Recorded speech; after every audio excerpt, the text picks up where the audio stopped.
أعوذ بالله من الشيطان الرجيم. بسم الله الرحمن الرحيم. السلام عليكم ورحمة الله تعالى وبركاته. الفاتحة. أعوذ بالله من الشيطان الرجيم. بسم الله الرحمن الرحيم. الحمد لله رب العالمين الرحمن الرحيم مالك يوم الدين إياك نعبد وإياك نستعين اهدنا الصراط المستقيم صراط الذين أنعمت عليهم غير المغضوب عليهم ولا الضالين. بسم الله الرحمن الرحيم. الحمد لله رب العالمين والصلاة والسلام على أشرف الأنبياء والمرسلين وعلى آله وصحبه أجمعين. سبحانك لا علم لنا إلا ما علمتنا إنك أنت العليم الحكيم ولا حول ولا قوة إلا بالله العلي العظيم. Saudara dan saudari sekalian, pertama-tama kita mengucap syukur kepada Allah Subhanahu wa taala dengan kesyukuran yang tidak terhingga banyaknya di atas segala limpahan nikmatnya dan rahmatnya kepada kita semua, khususnya nikmat Islam yang kita miliki ini. Kita sambung kembali kuliah kita ini. Kita akan mulai ayat 33. Ayat 33 daripada surah Al-Qamar, surah yang ke-59 dalam siri pengajian kita ini, ataupun surat kiriman Allah Ta'ala yang ke-59. Sebab Quran ini sebagaimana disebut oleh Hasan Al-Basri, kata dia, inna man kana qablakum, orang dulu daripada kamu, ra'au al-Qur'ana rasaila min rabbihim, orang dulu daripada kamu dia tengok Quran ni merupakan surat kiriman daripada Tuhan mereka. Ya tadabbarunaha fil lail, mereka itu membacanya dengan penuh tadabbur, dengan penuh kepahaman di waktu malam. Wa yunafidhunaha fil nahar, dan mereka melaksanakannya di waktu siang. Itulah Quran di zaman dulu, di zaman Rasulullah dan para sahabatnya. Quran ini dibaca untuk diamal, bukan dibaca untuk mendapat pahala atau dapat berkat sahaja. Bukan dibaca macam surah Yasin dibaca pada malam Jumaat, lepas tu gak tak faham apa satu, habis yang begitu. Baca semua tiap-tiap malam Jumaat tapi tak faham perkara ni. Itu dia panggil salah dari segi pembacaan Al-Quran. Jadi kita kena baca Quran ni supaya mudah ayat sama-sama. Bacalah Quran ni sebagai surat kiriman daripada Allah Subhanahu wa taala untuk dipahami. Supaya kita baca surat kiriman daripada kerajaan ataupun raja ataupun sebagainya untuk dipahami. Lepas dah faham tu untuk diambil tindakan. Begitu. Dan sebagaimana dah sebut banyak kali, bacalah Quran ni sehingga faham. Itu tahap apa sehingga betul, mula-mula sekali. Langkah yang pertama, bacalah Quran ni sehingga betul, belajar lagi sehingga betul. Kalau tak betul, baca lagi, belajar lagi. Itu langkah pertama. Langkah kedua, bacalah Quran ni sehingga faham. Selagi tak faham, baca lagi, belajar lagi, dan tanya lagi. Langkah yang ketiga, bacalah Quran ini sehingga boleh diamal. Pasti ke mana lagi ayat-ayat yang kita sudah amal, belum amal ataupun akan diamal, akan diambil tindakan. Sebab kita lah penguat kuasa, enforcement duduk kita lah ni. Penguat kuasa pada Quran ni kita lah. Langkah yang keempat, bacalah Quran sehingga boleh hafal, boleh ingat. Orang yang boleh ingat Quran ni orang bertuah atas dunia ni. Kita sendiri, ke ibu bapa, anak-anak dan sebagainya, orang yang boleh ingat Quran ni orang kaya sebenarnya. Yang kelima, langkah yang kelima, bacalah Quran ni sehingga kita boleh hajar orang lain pula. Quran ni kita belajar biar boleh hajar orang lain pula. Dan Nabi kata, khairukum man ta'allamal Quran wa 'allamahu. Khairukum, orang yang terbaik di kalangan kamu ialah orang yang mengaji Quran wa 'allamahu, dan dia mengajar Quran pula. Bukan saja dia mengaji, dia mengajar pula. Inilah orang terbaik di kalangan kamu. Jadi kalau boleh kita nak bintang khairukum, bintang terbaik ni, biar kita boleh belaka. Nah, langkah yang keenam, bacalah Quran ni sehingga kita boleh dapat memasyarakatkan Quran. Di mana Quran ni bukan setakat kita baca, kita faham, kita boleh orang lain dalam masyarakat kita pun turut sama membaca Quran, memahami Quran dan hidup dengan Quran, supaya lahirlah masyarakat Al-Quran. Al-mujtama' Al-Qurani, masyarakat Al-Quran, di mana Quran ni bukan kita saja-saja ya. Orang lain pun, masyarakat kita pun bersama dengan Quran juga. Dan langkah yang seterusnya, bacalah Quran ni sehingga Quran ni dapat didaulatkan.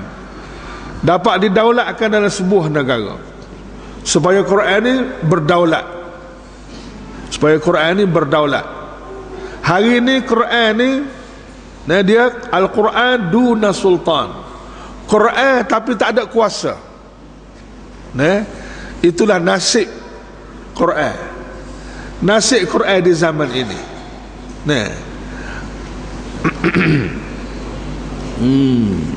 Sebagaimana yang diungkapkan oleh seorang ulama, dia kata nasib Islam zaman kita ni aqidatun duna syariah. Ini nasib Islam. Jadi pecah belah habis Islam ni. Islam ni hanya tinggal akidah, tinggal kepercayaan aja. Duna syariah, tapi dari segi undang-undang Islam orang tidak amal dah. Orang duk amal undang-undang Inggeris, duk amal undang-undang penjajah, undang-undang barat, tukar dengan undang-undang Islam. Undang-undang jenayah Islam orang tak pakai dah. Orang duk pakai undang-undang barat, undang-undang orang putih yang tidak berasa pun syirik pun dengan menduakan undang-undang ni. Ibadatun duna muamalah. Islam hanya tinggal ibadat aja. Muamalah, cara nego berapa ekonomi tanpa Islam tanpa riba dan sebagainya, orang tak cara dah.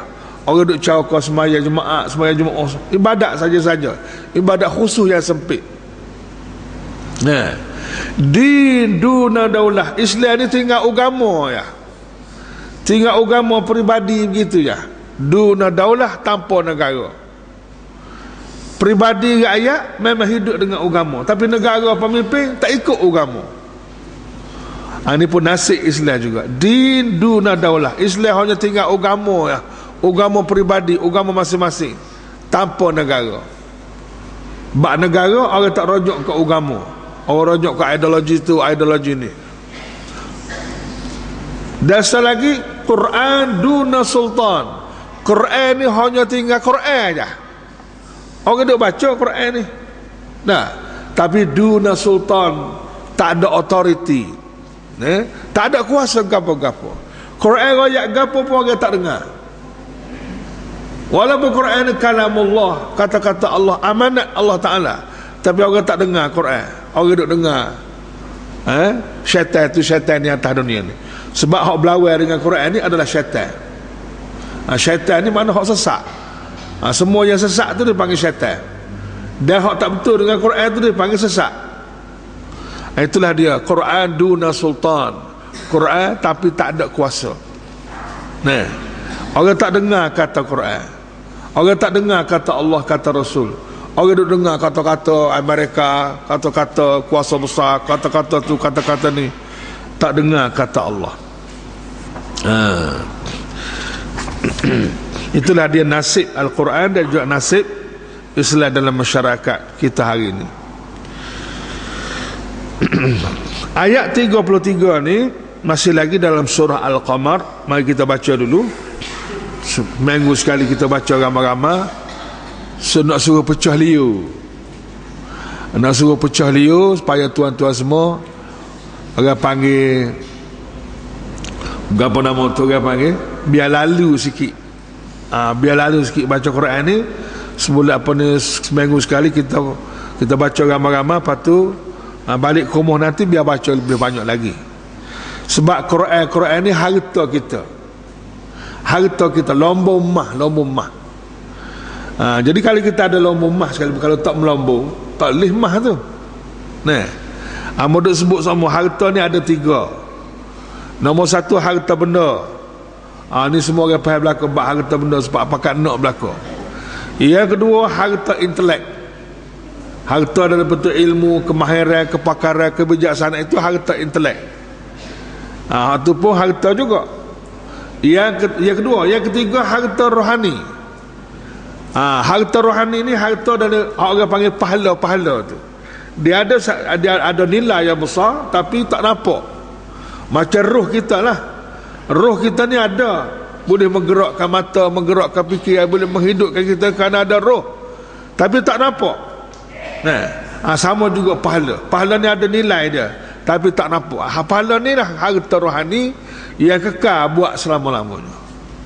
Jadi kita semua ni kena berusaha sungguh-sungguh biar kaya. Dari segi harta benda pun kita kaya, harta intelek pun kita kaya, harta rohani pun kita kaya. Dan semua harta kita tu perlu dirohanikan belaka. Perlu dijadikan harta rohani biar kekal buat selama-lamanya. Itulah dia harta rohani. Dan Quran ni harta kita, harta rohani. Sebab tu kita kena belajar, kena baca. Sebab dia kekayaan kita duduk sini. Orang yang paling miskin atas dunia ni ialah orang yang miskin dengan Quran. Kemarah dengan Quran, tak era ke Quran. Miskinlah dia, walaupun dia kaya dalam harta benda, tapi hakikatnya dia miskin. Sebab tu amun nak tekan Quran ni kena bersungguh. Dia adalah lomba emas kita. Kena berusaha baca sungguh, belajar sungguh, faham sungguh, dan seterusnya. Dia akan bersama dengan kita dalam kubur, dalam dunia ni, dalam kubur sampai ke bila-bila. Dah mudah sebut banyak kali dah, tuan-tuan semua, mari mengaji ni jangan mari tangan saja. Jangan mari tangan saja, kena bawa Quran tu. Beli tafsir Quran tu. Faham Quran, baca Quran. Kita nak ubah budaya, biar timbul budaya ilmu. Budaya bawa Quran. Orang kita ni kadang-kadang pergi mengaji bawa telinga ya. Lepas tu kelik puluh-puluh tahun mengaji tak tahu apa satu. Pasal budaya ilmu tu tak hidup. Budaya ilmu ni dia kena bawa kalam, bawa Quran. Sebab kita pergi mengaji di sekolah dah lah. Bawa Quran. Tu barulah kalau kena catat. Kalau budak Arab ingat tak ingat, tak tahan lama. Sebab kita jaga harta benda lah juga. Harta benda kita jaga lama ni tak. Kita simpan, kita catat, kita rekod, masuk akaun. Ilmu pun sebab juga. Sebab ilmu ni harta juga. Kalau buat dengar lepas tu gaib, mengajilah puluh tahun pun tak lagi. Dia kena bawa Quran. Dia tolong beli Quran seorang. Biar kita bertai duit sekali nak beli Quran ni.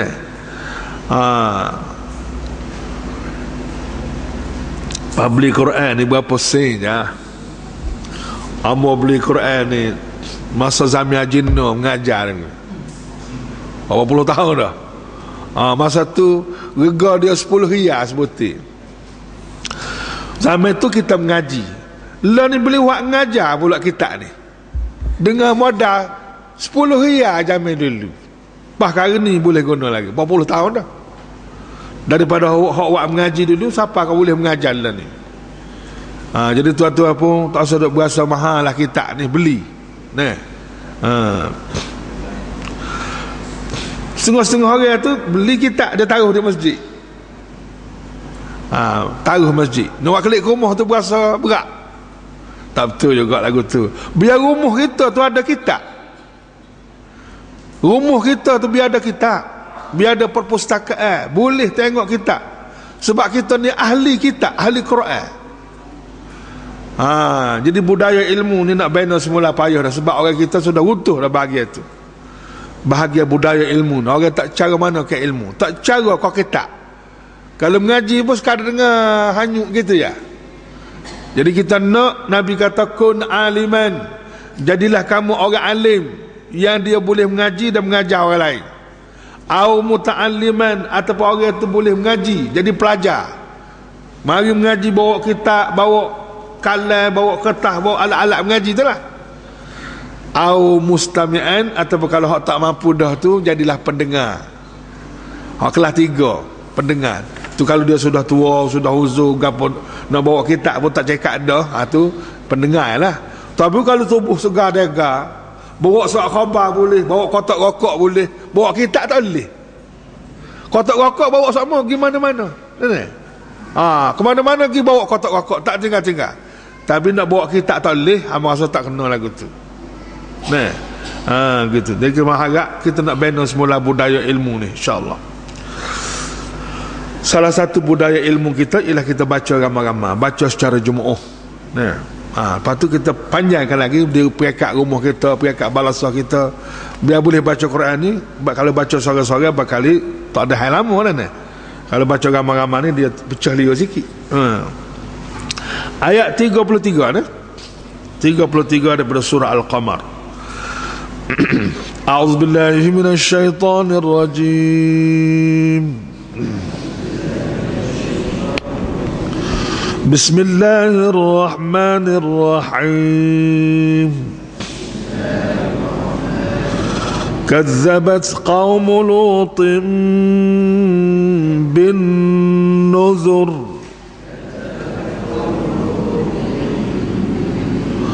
Inna arsalna alaihim hasiban illa ala Lut.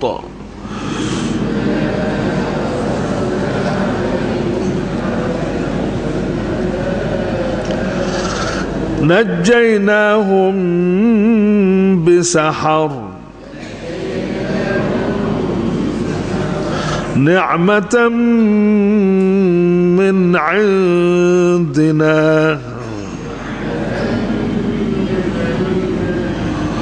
kadzalika najzi man syakar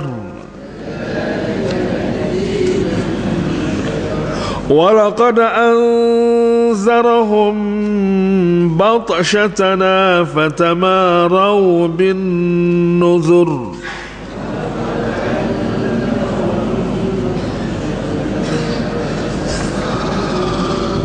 وَلَقَدْ رَاوَدُوهُ عَنْ ضَيْفِهِ فَطَمَسْنَا أَعْيُنَهُمْ فَذُوقُوا عَذَابِي وَنُذُرِ.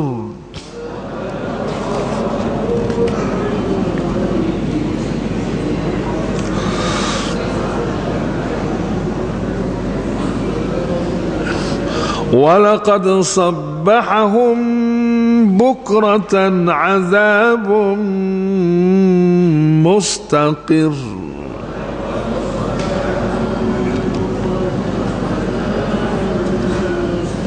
فذوقوا عذابي ونذر. ولقد يسرنا القرآن للذكر فهل من مدكر.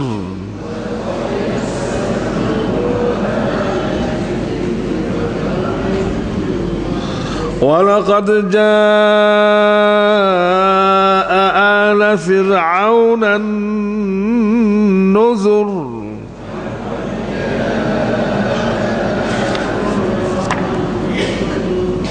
كذبوا بآياتنا كلها فأخذناهم أخذ عزيز مقتدر.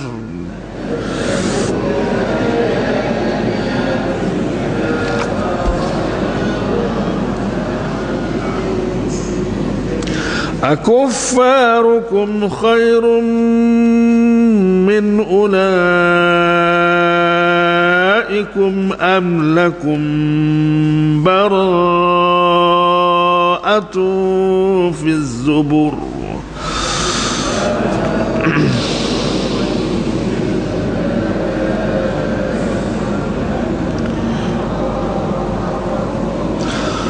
أم يقولون نحن جميع منتصر.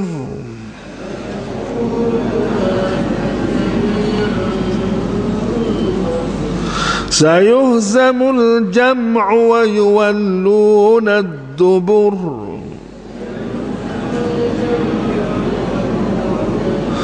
Balis sa'atu maw'iduhum was-sa'atu adha wa amar.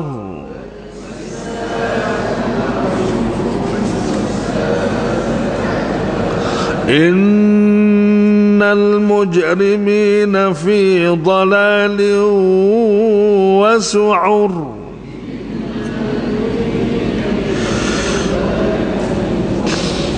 يوم يسحبون في النار على وجوههم ذوقوا مس سقر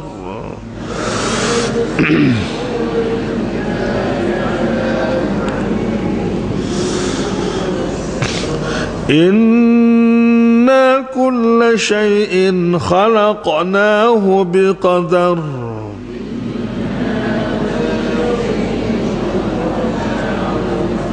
وما أمرنا إلا واحدة كلمح بالبصر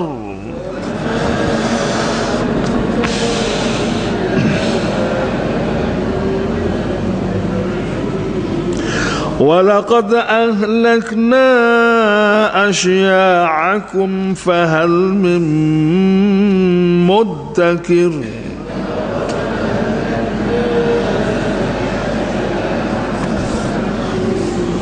وكل شيء فعلوه في الزبر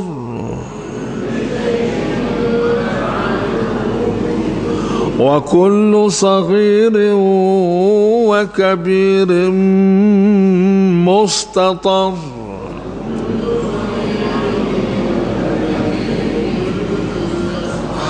إن المتقين في جنات ونهر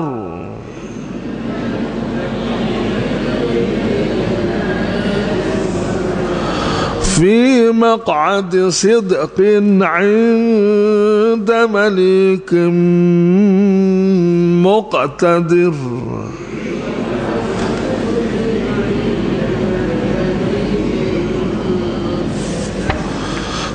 Sadaqallahul azim.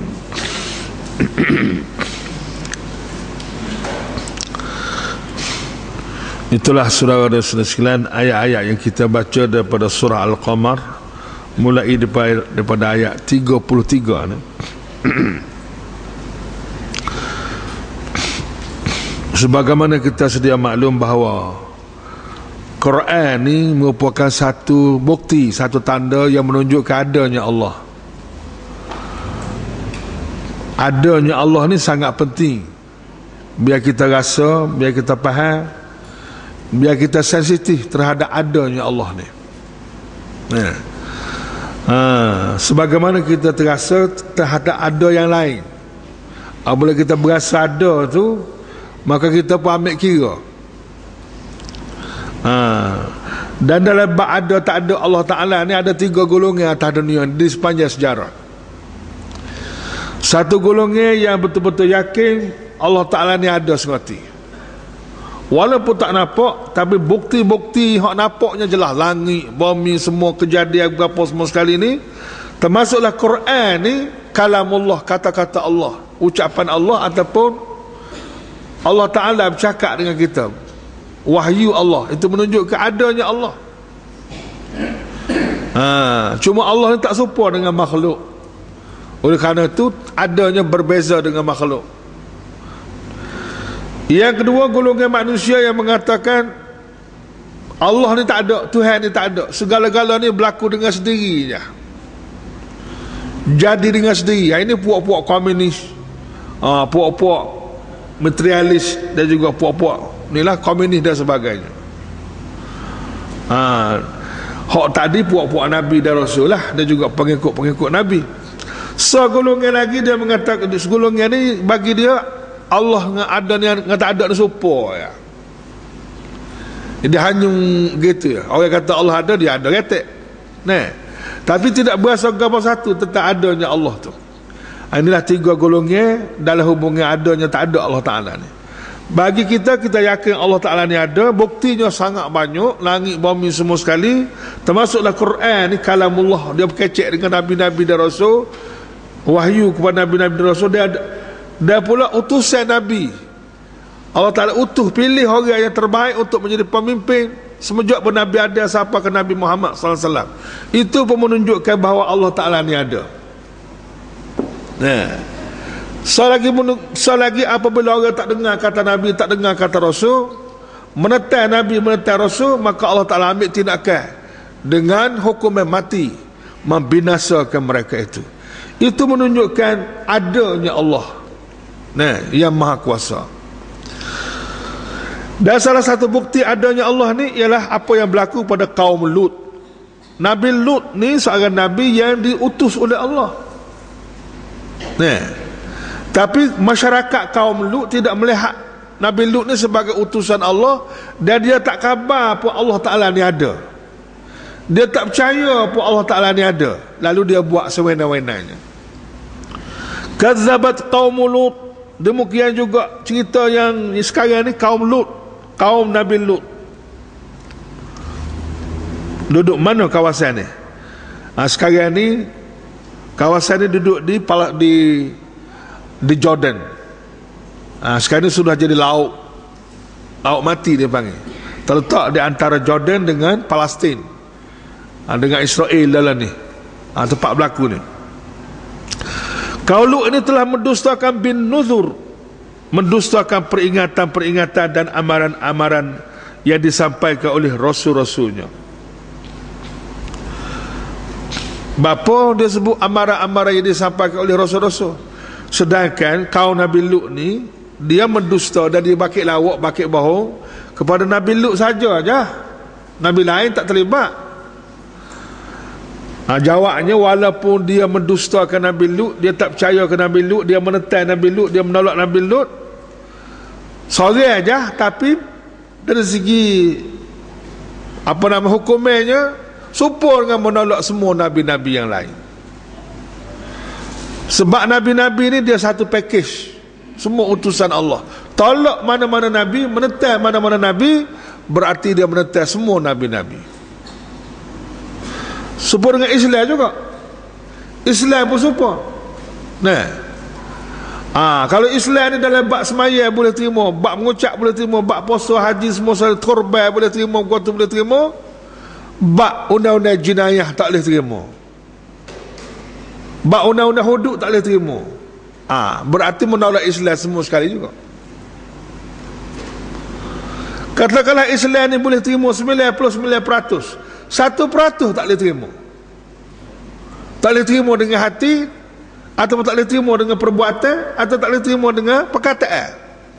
Berarti dia menolak dan menetai semua Islam juga, walaupun dia mengaku punya kod Islam dalam bab lain. Tu dia tak boleh.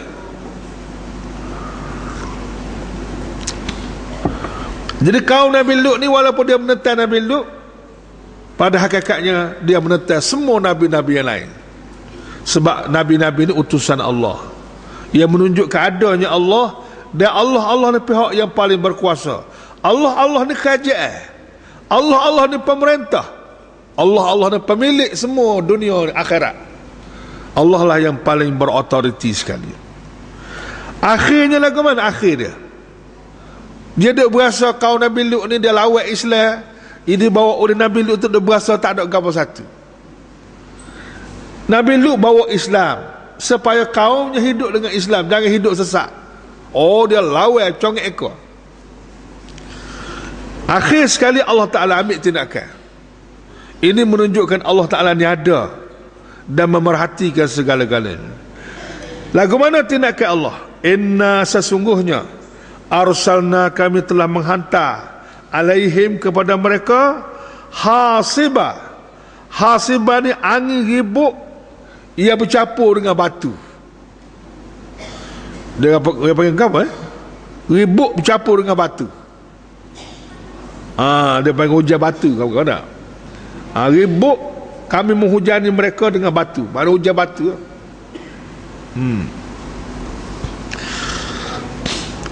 Tu dia. Itu bahasa hak dia.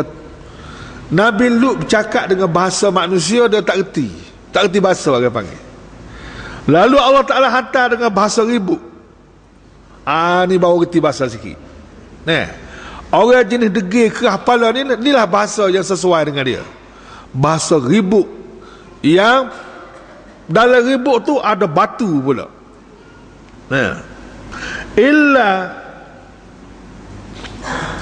Illa kecuali kami selamatkan ala Lut, kami selamatkan keluarga Nabi Lut. Ala Lut tu, tu makna keluarga, Lut tu Nabi Lut lah. Najainahum, kami selamatkan mereka. Kami selamatkan mereka dengan menyuruh mereka keluar daripada negeri tu, daripada kampung tu. Keluar masa mana? Wasahar, pada waktu sahur, pada waktu jauh malam, pada waktu dekat dengan subuh dah. Allah Ta'ala arah supaya Nabi Lut dengan keluarga dia menyelamatkan diri, keluar daripada kampung tu dengan segera. Dekat nak cerah dah.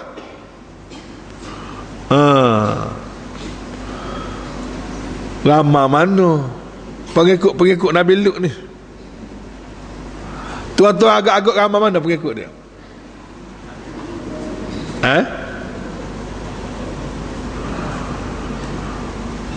Pengikut Nabi Lut ni ramai mana agak-agak? Lebih teruk pada Nabi Nuh lagi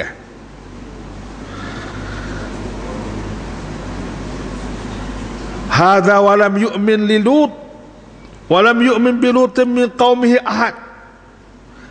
Tak ada seorang pun kaum Nabi Lut yang beriman dengan Nabi Lut. Wala rajulun wahid, seorang lelaki pun tak ada. Hatta walimraatih, sehingga isteri dia sendiri pun tak beriman dengan dia. Lepas tu keluarga mana yang diselamatkan ni? Isteri dia ni jadi tali baruk, puak-puak pengkhianat, penjahat dari kalangan kaumnya. Yang Allah Ta'ala arah alan keluarga ni ialah anak puan dia, 2 orang. Itulah orang yang beriman dengan Nabi Lut, pengikut Nabi Lut, anak puan dia 2 orang je. Mana 2 orang tu tak ada lala. Isteri dia pun menentang Nabi Lut, hak lain-lain tak sedap kira lah. Tak ada seorang hambuk beriman dengan Nabi Lut. Tu Islam zaman tu. Yang menentang Islam 100%. Kisahnya pasal pemimpin zaman tu, pemimpin jahat, menentang Islam, menentang Nabi, menentang Allah. Walaupun Nabi Lut ni berusaha berdakwah, mengajak manusia, memimpin manusia ke jalan Islam, tapi orang tak boleh terima. Orang kata belawak belakangnya. Kecuali anak puan dia 2 orang aja beriman dengan dia, isteri dia sendiri pun tak beriman, dan 2 orang ni lah campur dengan Nabi Lut 3 orang. 3 orang ni lah yang diselamatkan oleh Allah di waktu sahur, di waktu akhir malam tadi. Nikmatan, sebagai nikmat, sebagai limpah kurnia, min indina, dari kami. Jadi selamat ni satu nikmat sebenarnya. Jadi Allah Ta'ala beri nikmat ni kepada orang yang nak pada nikmat Islam. Oleh kerana Nabi Lut ni nak kepada Islam, 2 orang anak dia nak pada Islam. Oleh kerana Islam tu nikmat Allah, maka Tuhan pun berilah nikmat selamat. Sebab Islam ni agama penyelamat. Islam ni agama bukan nak membebankan orang, nak menyelamatkan kita. Oleh kerana dia boleh terima Islam, maka Tuhan pun berilah nikmat selamat, nikmat amal daripada bala Allah Ta'ala.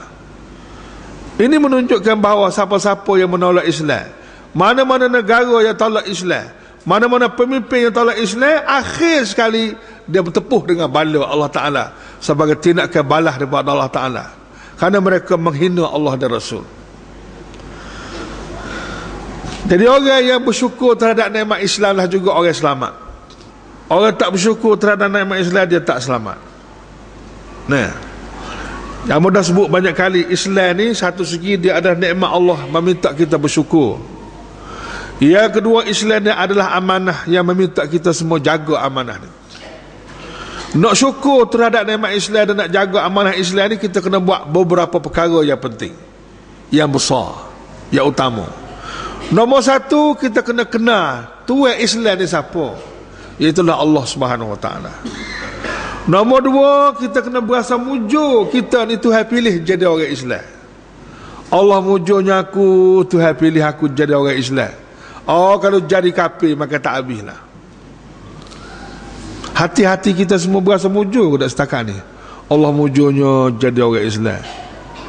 Nah, hati itu kena ajar molek biar berasa mujur. Nombor tiga, kita kena terima Islam dengan ilmunya sekali. Jangan duk main terima Islam je. Ilmu Islam tak saya belajar, jadi jahil pakai mati. Oh, itu orang tidak bersyukur terhadap nikmat Islam. Nombor empat, kita kena hidup dengan Islam dalam semua hal. Jangan duk Islam dalam bab semaya ya. Dalam bab ekonomi, politik, negara tak tahu Islam mana. Nombor lima, kena hidup untuk Islam. Makna kita ni bukan saja pengamal Islam, tetapi kita juga pengawal dan penjaga nikmat Islam dan amanah Islam, supaya jangan dikhianati oleh sesiapa pun. Sebab ini adalah hak Allah, tak boleh dicabar oleh sesiapa. Siapa yang nak cabar hak Allah, siapa yang nak cabar Islam, kita galak hati. Kita galak lakuh mayat saya dulu. Nah, siapa-siapa boleh buat lima perkara ni, maka orang itulah orang bersyukur terhadap nikmat Islam dan orang yang menunaikan amanahnya, dan insya-Allah akan mendapat nikmat daripada Allah Taala, sebagaimana Tuhan beri nikmat selamat aman dunia akhirat kepada Nabi Lut dan orang yang beriman Nabi Lut, walaupun dua orang aja. Anak puan Nabi Lut, isteri dia tak beriman. Kadzalika, demikianlah najzi, kami akan membalas. Kami membalas man syakar, orang-orang yang bersyukur terhadap nikmat Islam. Siapa dia bersyukur terhadap nikmat Islam, itulah balasannya, iaitu Tuhan beri selamat dunia dan akhirat. Sebaliknya, orang yang tidak bersyukur dan kufur terhadap nikmat Islam, akan bertemu dengan gerah lah, akan dibinasakan oleh Allah Ta'ala. Orang lawan Islam dan orang lawan Allah sebenarnya. Orang menentang Islam, orang menolak Islam, artinya dia menolak Allah Ta'ala. Sepatutnya dia tak boleh duduk di atas dunia ni. Sebab apa? Sebab langit hak Allah, bumi hak Allah, udara hak Allah, cahaya matahari hak Allah, cahaya bulan hak Allah, makan minum hak Allah, semua harta Tuhan belaka. Dia tak boleh duduk di atas dunia, kena duduk lain. Kalau lagu tu baru jatuh sengerti menentang Islam. Kalau nak lawan Tuhan, biar lawan sengerti. Jangan duk guna harta benda Allah Ta'ala ni. Tu baru jatuh. Kalau tak boleh setara tu tak sah lah. Tak usah duk lawan, terima sajalah.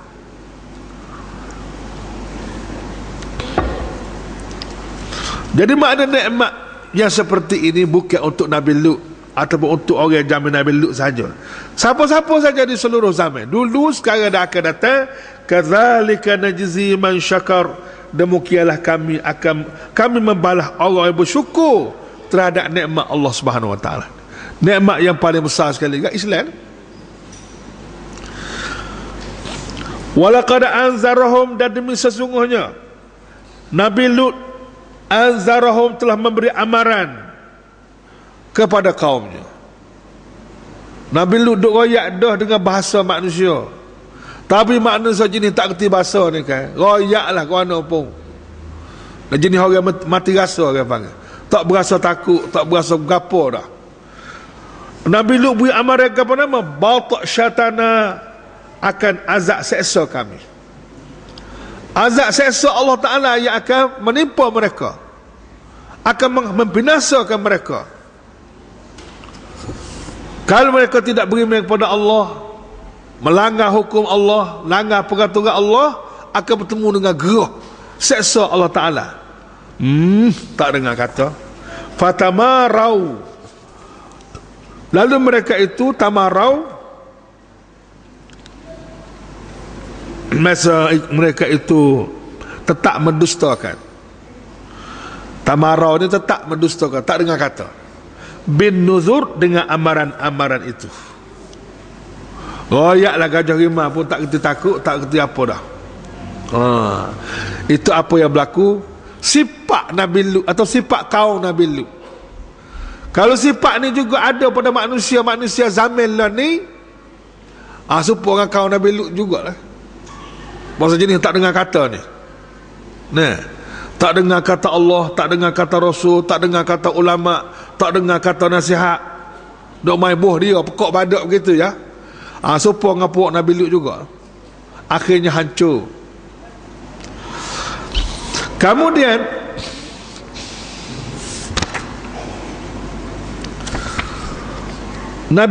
kaum Nabi Lut ni bukan setakat mereka itu melakukan jenayah kufur, jenayah kafir atau jenayah menentang Islam.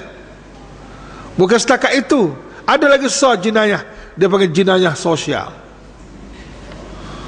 Apa nama jenayah sosial? Mereka ni puak-puak Nabi Lut ni satu bangsa, satu kaum yang gila. Gila berapa gila homoseks. Bangsa yang memang luar biasa lah. Bangsa yang ganjil, yang gila seks sombang, yang gila seks sombang, gila lewat sama laki-laki. Orang puas dia tak sih, dia tak sih orang puas, dia nak ke sama lelaki. Ni maknanya dia ni pun jenis orang luar tabi'in dah ni. Itulah dia kaum Nabi Lut. Kemudian rekah ceritanya, pada satu hari Nabi Lut dikunjungi oleh tetamu dari kalangan orang-orang muda yang comel-comel. Comel lah orang muda dengan putihnya berapa semua sekali, comel lah. Tapi orang lelaki lah. Pergi bertandang ke rumah Nabi Lut dan bermalam di rumah Nabi Lut. Kemudian isteri Nabi Lut ni, isteri Nabi Lut ni, dialah orang mula-mula tahu rahsia tamu mari ni. Inilah isteri yang jahat, isteri yang tidak menyokong suaminya, tidak menyokong perjuangan Islam. Walaupun duduk sekali dengan orang berjuang Islam, tapi dia sendiri itu kafir. Tok lakinya berjuang Islam, Nabi dah, tapi bininya menentang Islam, menentang suami dia. Ada kau sampai kita lagu tu? Ada. Isterinya apa ni, suaminya kuat berjuang Islam, tapi isterinya lawan suami. Tak support suami. Ada sampai bercerai tangan apa ada? Boleh main. Rupa-rupa zaman kita pada juga. Jadi isteri dia ni lagi royak kau geng-geng puak. Geng berapa nama tu? Puak-puak geng-geng ni. Isteri dia royak, dia kata rumah saya ni ada tamu-tamu. Ramai lah budak-budak lelaki daripada mananya mari. Mari menjadi tamu kita. Mak kena cari nak. Apabila suami isteri Nabi Lut ni royak kata rumah dia dikunjungi oleh tamu, budak-budak muda lelaki comel-comel, royak kepala gangster pokok dia tu pakat hongar mari serai rumah Nabi Lut. Penuhnya mari pokok dia.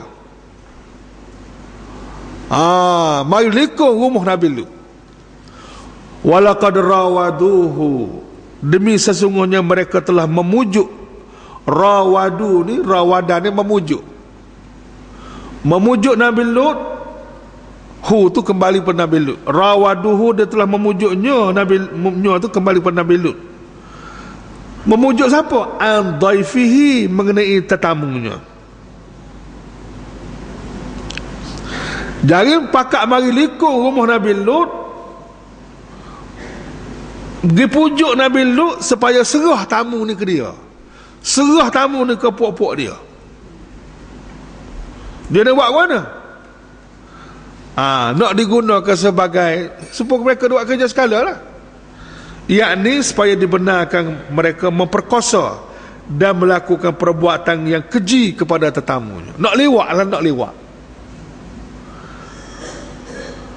Mana boleh lewat ni berdosa besar sepuluh orang berzina lah. Nabi Lut kata tak boleh. Tak boleh. Ini tamu saya.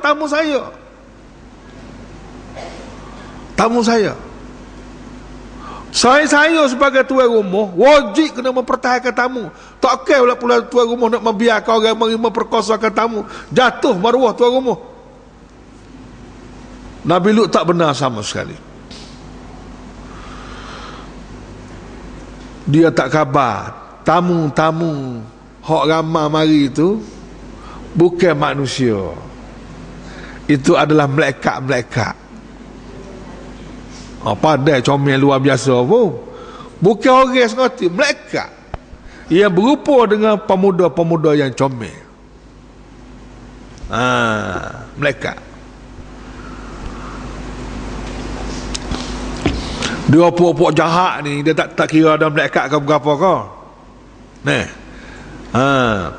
Apabila Nabi Lut tak benar. Nabi Lut tak benar rumah tak benar membenarkan, memperkosakan dia punya tetamu dia. Lalu Nabi Lut kunci rumah, tutup rumah dia. Tutup pintu. Apabila tutup pintu, dia pakat mari serbu, tenai pintu Nabi Lut. Nak tenai pintu. Yuhawilna kasral bab, mana nak pecah pintu. Apabila mereka tu hungar serbu mari rumah Nabi Lut, dan Nabi Lut tak benar, dia serai pula nak pecah pintu. Nabi Lut tutup pintu, tak boleh masuk. Dia tenai pintu nak pecah pintu. Lalu Jibril pun pain dengan sayap, tebuh dengan sayap. Jibril tebuh dengan sayap, dengan ujung sayap dia. Jibril tebuh dengan ujung sayap dia, menyebabkan buta habis mata-mata mereka itu. Kena seperti sayap Jibril, ujung, kena ujung je. Ring Jibril ni kan. Jibril tebuh dengan sayap dia, kena ujung sayap tu, kena mata masing-masing. Fatamasna, lalu kami hapuskan biji mata mereka. Tubik, apa? Tubik putih mata. Itu mana fatamasna. Kami hapuskan biji mata mereka. Yunuhum tu mana biji mata mereka. Sebab mereka ni ada mata dengan tak ada mata serupa je.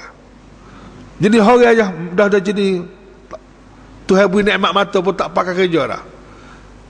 Lalu dia bertebuh dengan sayap dia, tubik mata.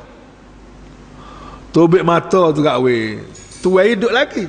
Cuba bayangkanlah. Nyoba tepik sakit tu kat Tuhan lah punya tahu. Tubik mata. Mata ni tubik. Menyebabkan dia tak ada mata lagi. Rongga mata ada lagi. Mata sudah tubik. Dia tebuh ke Jibril. Semua sekali hak ada. Hak nak tenai pintu semua hak mari tu buta tu habis. Dan bahaya kau sayap Jibril menaung seksa tu gak habislah. Lalu Tuhan kata fadzuqu, lalu dikata kepada mereka melalui malaikat-malaikat, fadzuqu, rasakanlah. Rasa ambillah azabi, azabku, wa nuzur, dan kesan amaran-amaranku. Lama dah aku duk royak betul berdoa ni. Tak dengar kata berdoa, dah lah kafir menentang Islam, nak buat pula tak hormat ke tamu orang, main nak serbu orang, nak tenai pintu orang. Ambil. Tu dia. Inilah nasib orang menentang Islam.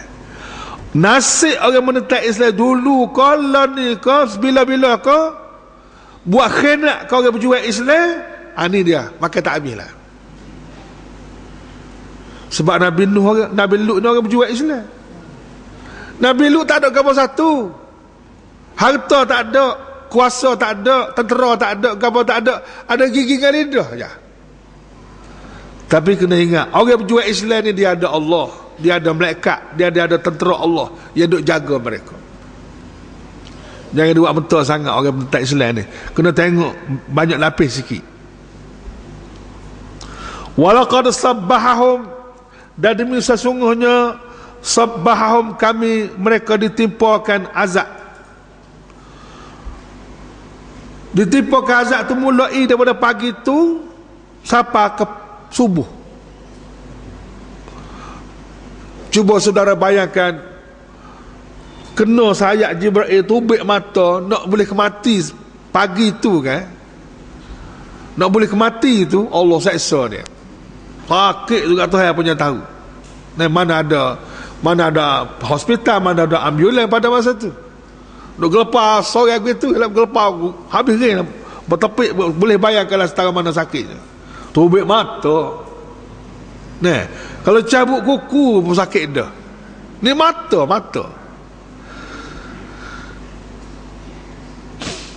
Jadi start daripada pagi tu kena, nak boleh kemati tu, nah, mereka itu ditipu azab yang tetap, bukratan pada pagi-pagi hari esoknya. Azabun mustaqar, azab yang tetap.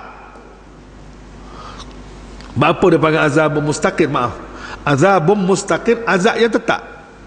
Mereka itu ditipukan azab di waktu pagi dengan azab yang tetap. Dua makna.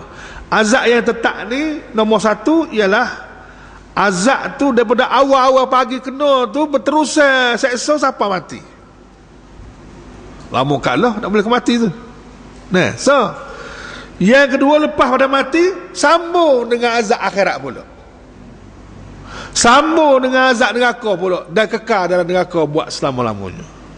Itu makna azabum mustaqir. Mereka itu kena azab mulai pagi tu, terus kena azab atas dunia sampai mati. Lepas mati sambung dengan azab neraka pula sampai bila-bila. Tidak akan berehat lagi. Itu makna azabum mustaqir, azab yang berterusan. Fadzuqu, lalu dikatakan kepada mereka, zuku, rasakanlah azabku. Azab itu azabku, wa nuzur, dan kesan amaran-amaranku.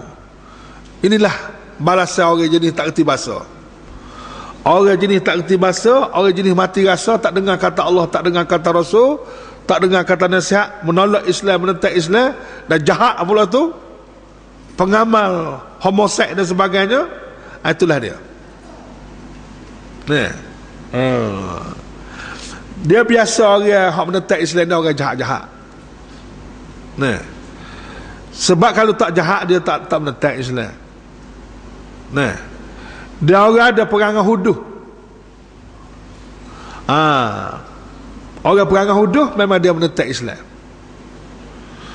Sebab itulah orang menentang hukum hudud ni orang perangai huduh.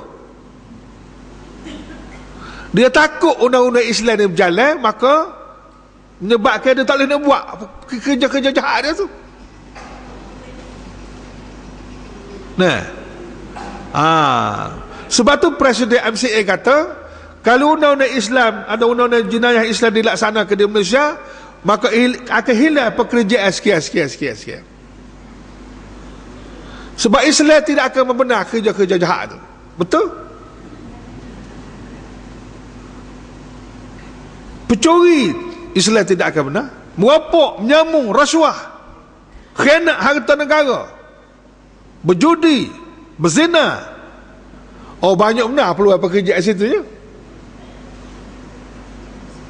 Nah, jadi orang-orang yang tak senang hati dengan Islam ni sebenarnya orang jahat-jahat. Tak kira orang Melayu ke Cina ke India ke berapa ke, orang jahat sebenarnya. Patutlah kita nak sokong orang jahat? Kita orang baik nak sokong orang jahat? Jahat juga lah kitanya. Kau tak ikat kerti lagi? Kerti belakang dah mari sana.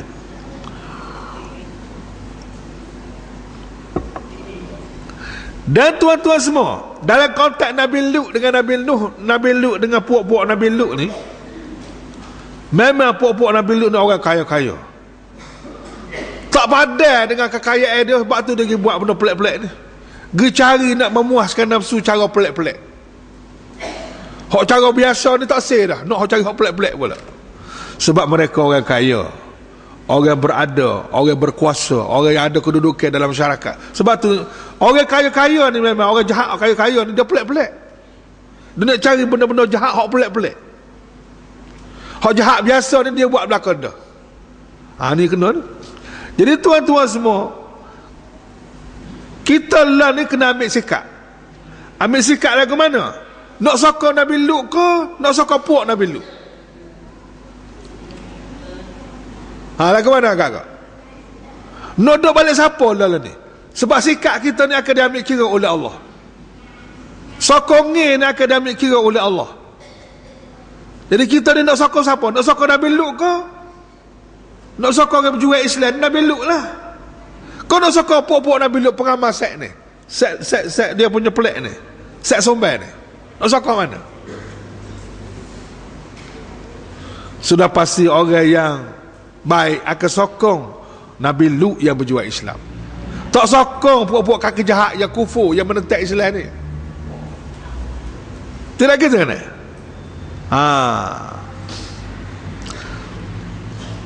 Sebab disebut dalam hadis Nabi, kamu duduk mana pun, di zaman mana pun, kamu adalah dekat dengan peristiwa itu. Nah, walaupun kita jaraknya jauh dengan Nabi Lut, tapi sikap kita tu Tuhan akan ambil kira. Kita sokong mana? Nah, kalau Musa dengan Firaun, kita sokong siapa? Sokong Firaun ke sokong Nabi Musa? Mesti sokong Nabi Musa. Tapi ada juga orang sokong Firaun. Dia kata Firaun banyak buat kemajuan, kata buat kemajuan, banyak jasa Firaun Mesir tu. Ada juga orang sokong Firaun. Dia tengok kebaikan Firaun. Boleh main? Dan sokong tak sokong ni akan diambil kira oleh Allah Ta'ala. Itu dia. Kita tetap menyokong Islam, kita tetap menyokong Nabi Lut, walaupun pengikut 2 orang aja, anak puan dia 2 orang, tetap kita sokong dia. Kalau kita ada zaman tu, kita tetap bersama Nabi Lut, tak akan bersama dengan pemimpin-pemimpin yang jahat, yang jahat dengan kufur dan jahat dengan amalan seks tadi, walaupun mereka kaya, senil linen dan sebagainya. Kita jangan sekali-kali membunuh diri dengan menyokong kejahatan. Sebab sokong kejahatan, sokong yang sesat ni sebenarnya bunuh diri. Walaqad yassarnal Quran, dan demi sesungguhnya kami telah mudahkan Quran ni. Sengaja Tuhan mudah Quran ni, lizikri, untuk peringatan dan pengajaran. Baca Quran sikit gak boleh faham selalu. Mengaji sikit je, bukannya payah mana sangat. Quran ni tak ada hak belit-belit, dia mudah belaka. Sebab tu Quran ni sesuai dengan orang tua apa boleh, budak muda apa boleh, anak kecil apa boleh, orang bangsa apa boleh belaka. Seluruh dunia sesuai belaka, mudah. Nah, kalau kitab tu ditulis oleh seseorang, profesor ke apa ke, nah, boleh jadi kitab ni tak sesuai dengan orang ni. Katalah sebagai contoh, Profesor Said Najib, seorang profesor yang bertaraf dunia, bertaraf antara bangsa, kitab-kitab buku-buku dia tulis, payah nak faham. Nah, kena orang-orang ngaji tinggi juga baru boleh faham. Budak-budak tak boleh faham. Nah, kalau kitab tu orang yang tulis, nah, atau profesor tulis ke, atau mana-mana ulama ilmuwan tulis, orang tertentu yang boleh faham, orang lain tak boleh faham. Nah, atau sesuai dengan golongan tertentu je. Tu. Tapi Quran ni semua golongan Tuhan boleh faham belaka. Cuma oleh kerana orang Melayu kita ni, dia duk mengaji Quran dari segi baca je. Guru kapung, guru Quran mana pun dia mengajar Quran dari segi dia boleh baca. Hak dari segi faham dia tak ambil kira. Hak tu yang jadi habis Quran tak faham tu. Pasal guru Quran kapung mengajar ni dari segi baca, tak mengajar dari segi makna dia. Jadi mengaji tidak bermakna, apa panggil lagu tu? Kita mengaji ni biar bermakna. Mengaji dari segi baca, juga kena ajar anak murid dari segi faham dia tu. Kalau mengaji hanya dari segi baca je, dah kata biar boleh baca tak apa dah. Jangan gitu. Biar boleh baca, dia boleh faham. Barulah lahir orang mengaji Quran yang faham. Dia mengaji Quran tak faham, pak tua tak faham. Jadi nak makan kuah gitu je lah. Nak makan kuah isi tak makan. Pakai gini, tu mudah cucuk Indo demo tu.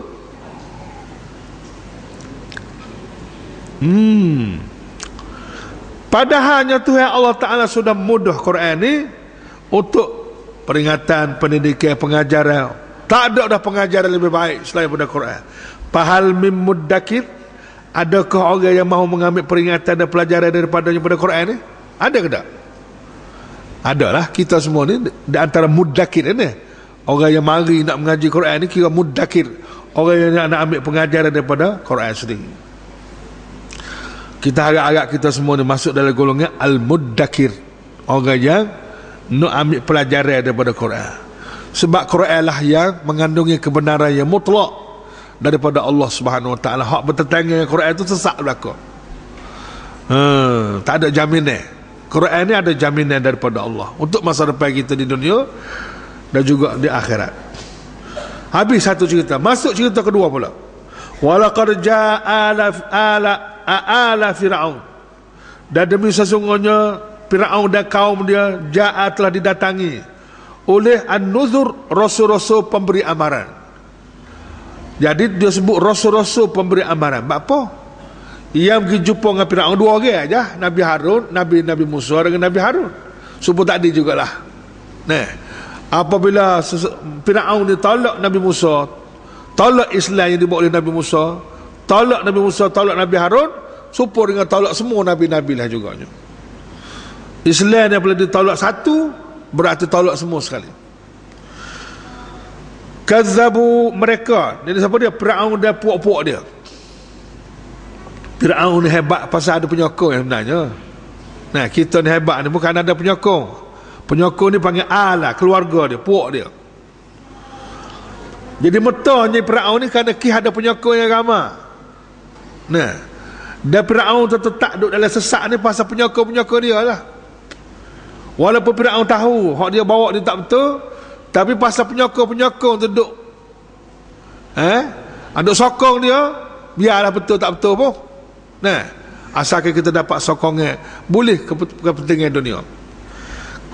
Hingga siapa sanggup dia kazzabu bi ayatina, mereka telah mendustakan bi ayatina, mukjizat-mukjizat kami semua yang menjadi bukti kebenaran Nabi Musa. Sebab Nabi Musa gini bukan berjadah, dia gini atas nama utusan Allah dengan rasmi daripada Allah. Dia bawa authority. Kalau lah ni enggak, kalau polis dia tunjuk kad dia, saya ada kad authority polis, ada kad authority jawatan. Jadi zaman dulu mukjizat tu dah sebagai kad authority je. Nabi Musa kejumpa Fir'aun menunjukkan dia ni utusan Allah dengan bukti-bukti. Dan Nabi Musa menunjuk bukti. Kulliha, dia tolak semua sekali bukti-bukti tadi. Tak percaya belaka. Ni Fir'aun punya kerja. Dan Fir'aun ni ketua negara. Ketua negara, ketua pemerintah Mesir pada masa itu. Orang besar, orang nombor satu di Mesir pada masa itu. Tadi di Jordan dah, di Mesir pula. Orang nombor satu lah. Dia rakyat ni, dia tengok pemimpin dia lah, dia tengok orang nombor satu. Kalau orang nombor satu tolak. Supaya juga orang Melayu. Tapi nasib baiknya raja-raja Melayu pada masa itu, apabila orang bawa Islam, jumpa dengan raja-raja Melayu terima Islam dengan lapang dada, dengan tidak menolak. Alhamdulillah. Jadi apabila raja-raja Melayu terima Islam, orang Melayu pun terima Islam belaka. Cuba kalau raja Melayu tu menentang tolak Islam, rasa Melayu pun tak Islam jugalah. Tapi alhamdulillah raja-raja Melayu kita pada masa itu boleh terima Islam dengan baik. Punuh Islam dia boleh mari penjajah. Apabila mari penjajah, mula punuh Islam pula. Lepas penjajah balik, dia punya anak cucu penjajah pula yang meneruskan kerja-kerja penjajah dia. Lagi teruk generasi pewaris penjajah. Fir'aun ni dia tolak. Apabila dia tolak, kabinet dia, polis dia, tentera dia, rakyat dia tolak belakang. Orang nombor satu tolak. Semua sekali Fir'aun tak boleh terima. Semua mukjizat Nabi Musa je sebagai ayatullah, sebagai tanda-tanda kebenaran Nabi Musa ni tolak belakang. Berapa nama mukjizat dia? Pertama tukar Tukar tu boleh bertukar jadi ular. Tangan Nabi Musa yang putih, tangan Musa ni masuk dari poket dia waktu putih semua, bercahaya. Nah, comel tangan tu. Lepas tu Tuhan uji pula dengan kemarah. Engkau sama Firaun ni penuh habis harta benda dia. Dia minta tolong Nabi Musa pula semaya hajat, minta tolong dengan Tuhan supaya jaga kemarah. Sebab apa? Nabi Musa pun semaya hajat lah, minta doa lah kepada Allah Ta'ala. Sebab Firaun berjanji, kalau sekiranya Allah Ta'ala, kalau Tuhan kamu ni boleh menghilangkan kemarahan ni, dia akan berjaya masuk Islam. Apabila Tuhan tukar daripada kemarah kepada subuh semula, menetai balik. Rupa-rupanya tak boleh percaya kakak lagu ni. Itu hak raja pemerintah zaman dulu. Nah, hak lah ni pun siapa lah. Kalau bos dah kena dah sekali bos lah, buat kerjasama yang penuh. Banyak Tuhan buat mari penuh At-Tamsah. Dia ada 7 semua, 9. Tukar, tangi, kemarah, lepas tu penuh harta benda, hancur harta benda, lepas tu taufan, lepas tu belalai. Wak mari, belalai ni pun satu bala besar ni. Abang tengok dalam TV, dia tunjuk belalai, entah berapa juta belalai kan. Sekali dia mari kan, ni hak lalan ni tu, dia makan dia punya tanaman tu, tak ada setengah je habis licin. Semua dengan goting yang makan dia. Firaun dulu pun penuh tawak mari belalai, makan habis tanaman. Sebagai satu. Selagi Al-Qammar. Al-Qammar ni pun orang panggil pijak. Pijak, gutu dan sebagainya. Tengok mari pijak ni penuh dengan pijak, dah tidur tak boleh. Lepas pijak tu dia tiap kali mari bala tu dia minta suruh Nabi Musa selesai. Dia kerajaan tak boleh selesai. Dia ada tentera, dia ada polis, dia ada SB, dia ada kekuatan tu. Nak selesai bab pijak tak boleh. Kena cari Nabi Musa juga. Nabi Musa lah berdoa sebab janji nak masuk Islam. Tak jadi juga. Pada Senin balik, menetap Islam balik. Lepas pijak tu mari pula katak. Tu orang mari katak, ramailah katak, banyaklah katak. Hingga sampai Firaun nak makan nasi tak boleh. Katak, masuk ke dalam istana, masuk ke dalam pinggan, lopak masuk dalam kain, masuk Allah katak. Penuh dengan katak. Tapi degil Firaun ni. Degil. Tapi dia nak selesai tak boleh. Dia kejumpa Nabi Musa pula. Dia sebuah kerajaan nak selesai katak tak boleh. Tapi Musa berdoa pula. Masa janji nak masuk Islam kan, berapa kali mungkin janji. Lepas tak ada katak tu menetai balik. Habis katak ni mari pula darah. Air tu jadi merah, darah berlaku. Nak minum air pun tak boleh, darah habis. Begitu dah ada 9 semua. 9 tanda-tanda Allah Ta'ala tunjuk ke Firaun, menunjukkan bahawa Musa ni betul Islam ni agama Allah Ta'ala. Kazzabu bi ayatina kulliha. Mereka mendustakan mukjizat kami kulliha, semua sekali, tak boleh terima. 9 jenis peristiwa besar ni tak boleh terima sahabat. Ni buat pekak badak begitu juga. Jenis orang degil ni kan. Bahasa hak mudah Tuhan ambil je lagu mana, tindakan lagu mana. Fa'akhaznahum, lalu kami seksa mereka. Akhza azizin, sebagai seksaan daripada yang maha perkuasa. Seksa daripada pihak berkuasa. Seksa Allah Ta'ala sendiri seksa. Bukan kata malaikat ada, bukan kata Tuhan sendiri buat seksa. Tuhan ni memang aziz, maha kuasa, muqtadir, lagi maha perkasa, aziz, muqtadir, maha kuasa. Allah Ta'ala ni, dia tak seksa orang, dia seksa orang makan tak habis lah. Sebab dia maha perkasa dan maha kuasa. Boleh buat apa saja dan tak ada siapa boleh lawan dia. Tak ada siapa, tak ada mana kuasa besar pun yang boleh guna kuasa itu nak lawan Allah Ta'ala. Tak boleh.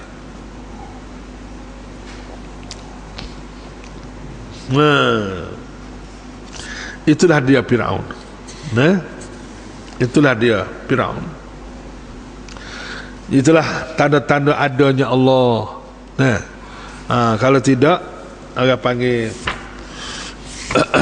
manusia ni tak nampak adanya Allah ni. Jadi rupa-rupanya Tuhan buat mari bala organ ini, Tuhan nak ketuk hati, ketuk fikiran, biar manusia khabar bahawa Allah ni ada. Allah ni Tuhan pada segala-galanya. Allah ni Tuhan kepada segala-galanya. Allah ni kerajaan pada segala-galanya. Islam ni agama Allah, hak Allah, jangan duk cabar. Hak je bawa Islam ni utusan Allah. Di zaman tak ada Nabi, tak ada Rasul ni, ulama lah pewaris Nabi. Walaupun tidak Nabi, tapi dialah yang ambil tugas meneruskan kerja-kerja Nabi. Dan kita semua ni adalah ulama-ulama. Ada ulama kecil, ulama sederhana, ulama hak besar. Tolak hak juhalat kan, ulama lah. Jadi lala ni ada dua kepimpinan. Kepimpinan ulama hak yang nak ke Islam. So lagi hak duk lawan kepimpinan ulama ni kepimpinan juhalat, kepimpinan orang-orang jahil. Sama hak jahil tu mari barat ke, mari di timur ke, hak mengaji mana ke, tak kisahlah. Dan dia di bentuk Islam, mana juhalat, jahil lah dia. Kalau dia tak jahil lawan Islam buat apa? Islam ni bagi agama Allah, bukan hak manusia. Ini hak Allah. Islam semua sekali tu hak Allah. Apa kita nak lawan Islamnya? Lawan Islam ke lawan hak Allah? Kita tak lawan Islam, lawan orang bawa Islam. Supaya lah. Sebab Islam ni tidak duduk tanah pokoknya, dia kena duduk atas orang bawa tu. Kalau zaman dulu orang bawa ni Nabi-Nabi, Rasul-Rasul. Lala ni orang duduk bawa Islam, jual Islam ni ulama-ulama, orang yang meneruskan perjuangan Nabi ni. Supaya lah juganya. Gitu. Kata ada orang bawa, tak ada lah Islam ni. Jadi kita bersyukur banyak pada Nabi-Nabi yang bawa Islam, yang disambung oleh sahabat, disambung oleh tabi'in. Dan kita ni tabi'innya ke berapa generasi tak tahu dah. Sebab tu kepercayaan kita selawat, jangan selawat ke Nabi kita, jangan lupa selawat juga kepada Nabi-Nabi yang lepas-lepas dah. Allahumma salli ala Sayyidina Muhammad. Allahumma salli ala Sayyidina Muhammadin wa ala jami'il anbiya'i wal mursalin wa ala alihim wa ashabihim wa azwajihim wa dhurriyyatihim wa man tabi'ahum bi ihsanin ila yaumiddin. Boleh tak selawat lagu tu? Ya Allah, berilah rahmat, selawat kepada Nabi Muhammad SAW dan semua Nabi-Nabi dan Rasul-Rasul, keluarga-keluarga mereka, isteri-isteri mereka, wa azwajihim, itu isteri-isteri mereka, dan juga wa zurriyatihim, keturunan mereka, wa man tabi'ahum, dan juga orang ikut Nabi-Nabi. Jok Nabi ada dulu siapa ke Nabi Muhammad, ikut bi ihsan, ikut dengan baik. Ada juga orang tak ikut Nabi pada. Orang tak ikut Nabi tak out lah. Kita kena selawat lagu tu supaya kita selawat, pasal kita menghargai perjuangan dan jasa Nabi-Nabi zaman dulu, termasuklah Nabi kita ni penyudah pada segala Nabi. Kita selawat belaka sebagai tanda syukur kita kepada Allah, kerana jasa mereka lah siapa Islam kita, dan kerana jasa mereka lah kita ni boleh jadi orang Islam lah. Kalau tidak, beratlah kitanya. Setakat itulah dulu. Yang baik semua daripada Allah Subhanahu Wa Taala, dan yang kurang itu daripada kelemahan diri hamba sendiri, minta maaf banyak.